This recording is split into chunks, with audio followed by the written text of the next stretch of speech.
Last লেকচারে আমরা একটা অ্যান্ড্রয়েড স্টুডিও প্রজেক্ট একটা ভার্চুয়াল ডিভাইসের মধ্যে কিভাবে রান করতে হয় দেখলাম। এখন আমরা দেখব যে ডিফল্ট যে প্রজেক্টটা তৈরি হয়েছে এই প্রজেক্টটার স্ট্রাকচার কি এবং এগুলোর ভিতরে ফাইলগুলো কিভাবে অর্গানাইজ করা থাকে। তো আমরা প্রজেক্ট সেকশন থেকে প্রজেক্টটাকে যদি এক্সপান্ড করি তাহলে প্রথমে দেখব যে ম্যানিফেস্ট নামে একটা ফাইল আছে। এই ম্যানিফেস্ট ফোল্ডারের মধ্যে একটা অ্যান্ড্রয়েড ম্যানিফেস্ট ডট এক্সএমএল নামে একটা ফাইল আছে। তো এই এক্সএমএল ফাইলটা হচ্ছে প্রজেক্টের সামারি, এটাকে আমরা প্রজেক্টের সামারি বলতে পারি। তো অ্যান্ড্রয়েড ম্যানিফেস্ট ফাইলের মধ্যে কি কি থাকে, প্রথমেই এখানে একটা স্কিমা ডিফাইন করা থাকে। তো এই স্কিমা ডেফিনেশনটা অটো জেনারেটেড, তো এটা আমরা চেঞ্জ করব না। প্যাকেজের নাম হিসেবে আমরা যে প্রজেক্ট তৈরি করার সময় যে ডোমেইনের নাম দিয়ে আসছিলাম সেই ডোমেইনের নাম এবং প্রজেক্টের নামটা অটোমেটিকভাবে প্যাকেজের নাম হিসেবে নিয়ে নিছে। এরপরে আমরা এখানে একটা অ্যাপ্লিকেশন ট্যাগ দেখতে পাচ্ছি। অ্যাপ্লিকেশন ট্যাগের মধ্যে বেশ কিছু জিনিস মেনশন করা যায়, যেমন আমার অ্যাপ্লিকেশনের কি আইকন ব্যবহার করা হবে। এখানে আমরা দেখতে পাচ্ছি যে মিপম্যাপ @mipmap স্ল্যাশ আইসি লঞ্চার এরকম লেখা আছে। তো এগুলো কেন এভাবে লিখতে হয়, কিভাবে এগুলোকে অ্যাক্সেস করতে হয় সেটা আমরা পরে জানবো। আপাতত আমরা জানি যে এই অ্যান্ড্রয়েড কোলন আইকন, এটার মাধ্যমে আমরা হচ্ছে আমাদের প্রজেক্টের যে লঞ্চার আইকন আছে, অর্থাৎ ফোনে বা ট্যাবে ইনস্টল হওয়ার পরে যে আইকনটা ডিসপ্লে করে সেই আইকনটা এখান থেকে আমরা মেনশন করতে পারি। এরপরে অ্যাপ্লিকেশনের আমার প্রজেক্টের যে লেবেল, অ্যাপ্লিকেশনের যে লেবেলটা হবে সেই লেবেলটা কি হবে সেটা আমরা এখান থেকে মেনশন করছি। এরপরে হচ্ছে আমরা এখানে দেখতে পাচ্ছি যে আমরা যখন আমাদের এই প্যাকেজের মধ্যে জাভা ক্লাসগুলো নিব, সেই জাভা ক্লাসগুলো যদি অ্যাক্টিভিটি হয় তাহলে সেই অ্যাক্টিভিটিগুলোকে অ্যাক্টিভিটির মধ্যে ডিফাইন করা থাকে। এরকম আমার প্রজেক্টের মধ্যে যদি একাধিক অ্যাক্টিভিটি থাকে, যেমন আমরা আমাদের এই জাভা, তারপরে কম, এক্সাম্পল, আরফিন, মাই অ্যাপ্লিকেশন, এই প্যাকেজের মধ্যে আমরা মেন অ্যাক্টিভিটি ক্লাসটা দেখতে পাচ্ছি। তো এই মেন অ্যাক্টিভিটি ক্লাসটা এখানে মেনশন করা আছে। এরকম যদি আমাদের আরও বেশি অ্যাক্টিভিটি থাকে তাহলে সেই অ্যাক্টিভিটিগুলো এখানে ডিফাইন করা থাকে। এখন আমাদের যেরকম সুইং অ্যাপ্লিকেশনের মধ্যে যেরকম আমাদের অনেকগুলো ফ্রেম থাকতে পারে, যে ফ্রেম তার ভিতরে কোন ফ্রেমটা প্রথমে রান করে সেটা যেরকম আমরা মেনশন করে দিই, সেটাও আমরা এখানে মেনশন করে দিতে পারি যে এখানে ইনটেন্ট এবং ইনটেন্ট ফিল্টারের মাধ্যমে। এখন ইনটেন্ট ফিল্টার কি সেই জিনিসগুলো আমরা পরে জানবো। আপাতত আমরা জানি যে ইনটেন্ট মানে হচ্ছে যে কোনো একটা অ্যাক্টিভিটিকে লঞ্চ করার জন্য ইনটেন্ট ব্যবহার করা হয়। আর ইনটেন্ট ফিল্টারের মাধ্যমে আমরা কিছু প্যারামিটার সেট করে দিতে পারি, সাচ অ্যাজ আমরা এখানে বললাম যে এই অ্যাক্টিভিটি যার নাম হচ্ছে মেইন অ্যাক্টিভিটি, অর্থাৎ এই যে ক্লাসটার নাম মেইন অ্যাক্টিভিটি, এই ক্লাসটা লঞ্চার অর্থাৎ অ্যাপ্লিকেশনের লঞ্চার হিসেবে ব্যবহার করা হচ্ছে। দ্যাট মিনস যখন অ্যাপ্লিকেশনটা রান হবে তখন এই অ্যাক্টিভিটিটা ফার্স্ট টাইম ডিসপ্লে হবে। ঠিক আছে, সেটা এখান থেকে ডিফাইন করে দেওয়া হচ্ছে। এছাড়াও আমরা ম্যানিফেস্ট ফাইলের মধ্যে যেগুলো ডিফাইন করতে পারি সেটা হচ্ছে যে আমার বিভিন্ন পারপাসের জন্য অ্যাপ্লিকেশনে বিভিন্ন ধরনের পারমিশন প্রয়োজন হতে পারে। সাচ অ্যাজ আমার অ্যাপ্লিকেশন থেকে আমরা ক্যামেরাকে অ্যাক্সেস করব, বা হয়তো আমার অ্যাপ্লিকেশনের জন্য ইন্টারনেট প্রয়োজন। তো এরকম সমস্ত কাজের জন্য আমাদেরকে অ্যান্ড্রয়েডের প্রত্যেকটা সেকশনের জন্য আমাদেরকে এই কাজগুলোর জন্য পারমিশন স্পেসিফাই করতে হবে। তো সেই পারমিশনগুলোকেও আমরা এরকম ম্যানিফেস্ট ফাইলের মধ্যে স্পেসিফাই করব। যখন আমরা এগুলো অ্যাকচুয়ালি স্পেসিফাই করব, ডিফাইন করব, তখন আমরা এগুলো দেখে নিব কিভাবে এগুলোকে স্পেসিফাই করতে হয়। এছাড়াও অ্যান্ড্রয়েডের অ্যাক্টিভিটি বাদে কন্টেন্ট প্রোভাইডার, তারপরে সার্ভিস নামে কিছু বিল্ডিং ব্লকস আছে। তো কন্টেন্ট প্রোভাইডার, তারপরে সার্ভিস, এগুলো কি সেগুলো আমরা আলাদা আলাদা সেকশনে জানবো।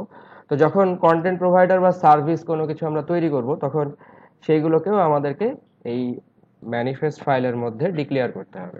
তো ইন শর্ট, ম্যানিফেস্ট ফাইলটা হচ্ছে একটা সামারি ফাইলের মতো, যেখানে আমরা আমাদের অ্যাপস বা প্রজেক্টের বিভিন্ন কনফিগারেশনগুলো ডিক্লেয়ার করতে পারি।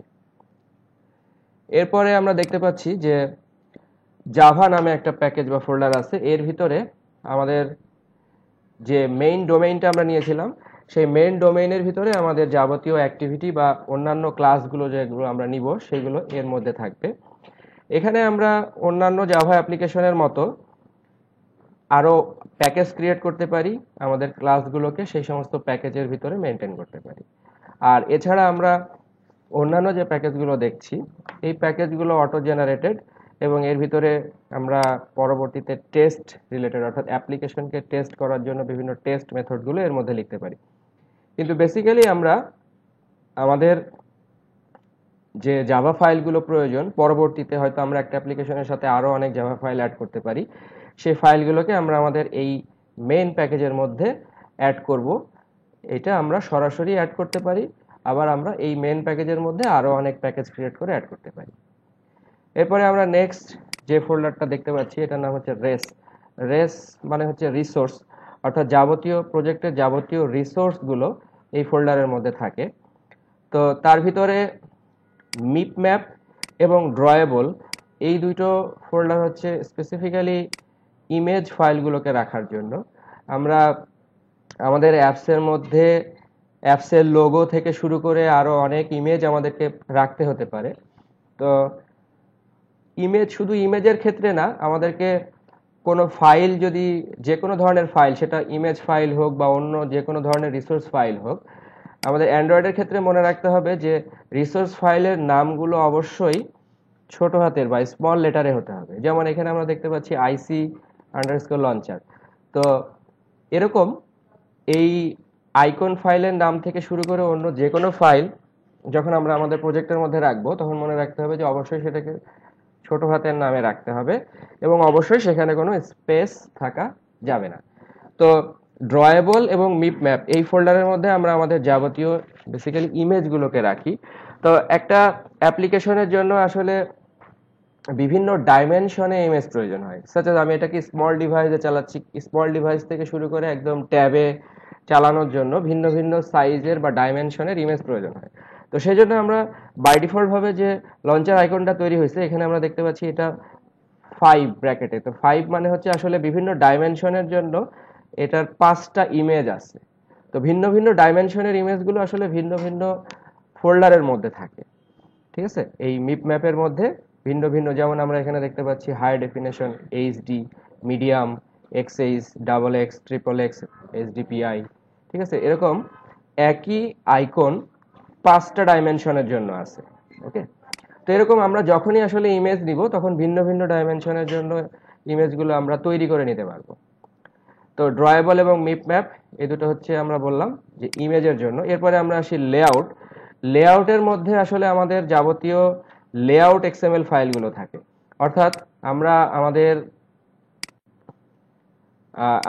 যে জাভা ফোল্ডারের মধ্যে আমরা যে অ্যাক্টিভিটি ক্লাসগুলো তৈরি করি, এই প্রত্যেকটা অ্যাক্টিভিটির সাথে সাধারণত একটা এক্সএমএল ফাইলের লিঙ্ক আপ করা থাকে।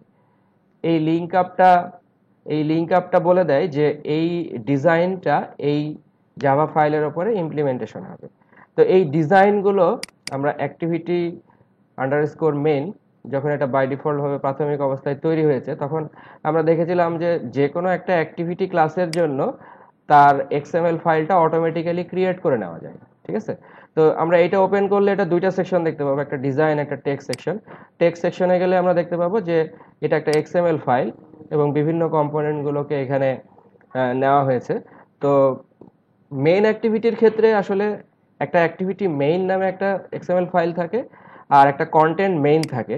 এই কন্টেন্ট মেইনটাকে মেইন থেকে ইনক্লুড করে নেওয়া হয়। এই যে কন্টেন্ট আন্ডারস্কোর মেইন, এই এক্সএমএল ফাইলটাকে এটার মধ্যে ইনক্লুড করে নেওয়া হয়েছে। তো আমরা এখানে যে এই হ্যালো ওয়ার্ল্ড যে টেক্সটটা আসলে দেখছি, এই টেক্সটটা আসলে মূলত অ্যাক্টিভিটি মেনের মধ্যে নাই, এটা আসলে আছে কন্টেন্ট মেনের মধ্যে। তো কন্টেন্ট মেনের মধ্যে গেলে আমরা যদি টেক্সট সেকশনে যাই তাহলে দেখবো যে এটা হচ্ছে একটা টেক্সট ভিউ। এই একটা টেক্সট ভিউ, এই টেক্সট ভিউ এর মধ্যে আমরা দেখতে পাচ্ছি এই যে হ্যালো ওয়ার্ল্ডটা লেখা আছে। ঠিক আছে, তো এই যে হ্যালো ওয়ার্ল্ড এখানে একটা টেক্সট ভিউ এর মধ্যে অ্যান্ড্রয়েড কোলন টেক্সট আকারে লেখা আছে। আমরা পরবর্তীতে দেখব যে আসলে এই প্রপার্টিগুলোকে বা এই কম্পোনেন্টগুলোকে আসলে কিভাবে ডিফাইন করা হয়।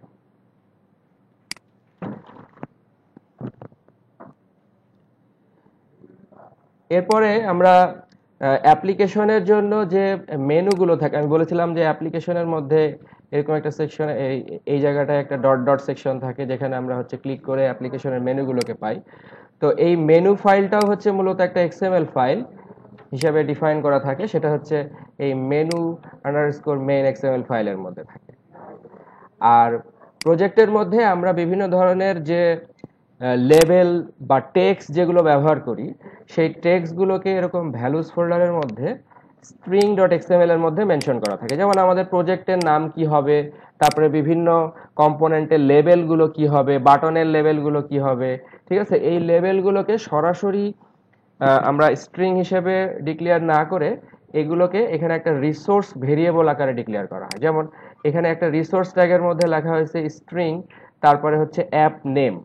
তো এই স্ট্রিং অ্যাপ নেম মানে হচ্ছে যে আমি আসলে এখানে একটা স্ট্রিং টাইপের একটা ভেরিয়েবল ডিক্লেয়ার করছি যার নাম হচ্ছে অ্যাপ নেম এবং যার ভ্যালু হচ্ছে মাই অ্যাপ্লিকেশন, ঠিক আছে। তো এইভাবে বিভিন্ন ধরনের এক্সএমএল ফাইলের মধ্যে আমরা এরকম বিভিন্ন ভেরিয়েবল, স্ট্রিং ভেরিয়েবল আকারে স্ট্রিংগুলোকে ডিক্লেয়ার করব। পরবর্তীতে ওইগুলোকে আমরা @স্ট্রিং, মানে আমরা @স্ট্রিং বললে আসলে স্ট্রিং ডট এক্সএমএল ফাইল থেকে ওইগুলোকে অ্যাক্সেস করা হচ্ছে এটা বোঝা যায়। অর্থাৎ আমরা যদি আবার আরেকটু লেআউটের কন্টেন্ট মেইন এই জায়গাটায় আসি, বা আমরা যদি ম্যানিফেস্ট ফাইলের মধ্যে একটু আসি, তো আমরা এখানে ম্যানিফেস্ট ফাইলের মধ্যে দেখতে পাবো যে এই যে এখানে এখানে ব্যবহার করেছে @স্ট্রিং তারপরে /অ্যাপ নেম।